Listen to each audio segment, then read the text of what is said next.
ഈ കോരിച്ചൊരിയുന്ന പേര് മഴയത്ത് നല്ല ചൂടുള്ള ചിക്കൻ സൂപ്പ് ഉണ്ടാക്കി കുടിച്ച അടിപൊളിയായി കരട്ടെ. എങ്ങനെ ഉണ്ടാക്കാനുള്ളത് നോക്കാം. ഒരു പാത്രം അടുപ്പത്ത് വെച്ചിട്ട് അതിൽ കുറച്ച് വെളിച്ചെണ്ണ ഒഴിച്ചു കൊടുക്കുക. എന്നിട്ട് അതിലേക്ക് നമ്മളിതാ ഒരു 300 ഗ്രാം ചിക്കൻ അതിലിട്ടിട്ട് ഒന്നങ്ങോട്ട് ചെറുതായിട്ടൊന്നുകൊണ്ട് പൊരിച്ചെടുക്കട്ടെ, ഒന്ന് ഫ്രൈ ആക്കി എടുക്കുക.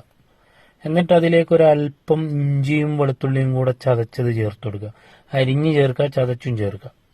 എന്നിട്ട് അതിൽ 1.25 ലിറ്റർ വെള്ളം ഒഴിച്ചു കൊടുത്തിട്ട് പാകത്തിന് ഉപ്പും കൂടെ ഇട്ടിട്ട് ഒന്ന് മൂടി വെച്ച് വയ്ക്കുക. ഉപ്പിടുമ്പോൾ ശ്രദ്ധിക്കണം, നമ്മൾ സോസ് ഇതിൽ ഒഴിക്കുന്നുണ്ട്, സോസിലെല്ലാം ഉപ്പുണ്ടാവും. ഇത് വെന്തതിന് ശേഷം ഈ കോഴിയുടെ കഷ്ണങ്ങൾ മാത്രം മാറ്റി വെക്കുക. എന്നിട്ട് ആ വെള്ളത്തിലേക്ക്, തിളച്ച വെള്ളത്തിലേക്ക് കേബേജ്, ക്യാരറ്റ് എല്ലാം ഓരോ കൈപ്പിടിക്കുള്ള ആട്ടാ ഇട്ടിട്ടുള്ളത്.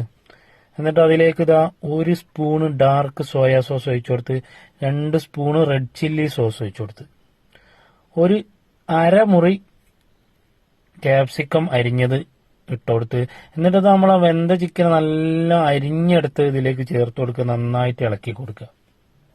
എന്നിട്ട് ഇതാ 2 സ്പൂണ് കോൺഫ്ലവർ എടുത്തിട്ട് ഒന്ന് വെള്ളത്തിൽ കലക്കിയിട്ടേക്ക് ഒഴിച്ചു കൊടുക്കുക. അതൊന്ന് റെഡിയായി വരുമ്പോൾ അതാ 2 മുട്ടയുടെ വെള്ളം മാത്രം എടുത്തിട്ട് അതിക്കൊന്ന് ഒഴിച്ചു കൊടുക്കുക. എന്നിട്ട് എല്ലാം ഒന്ന് റെഡി ആയതിനു ശേഷം നമ്മൾ 1 സ്പൂണ് കുരുമുളക് പൊടിയേക്ക് വാരി വിതറുക. എന്നിട്ട് ഇളക്കുക, എന്നിട്ട് എടുത്ത് കുടിക്കുക.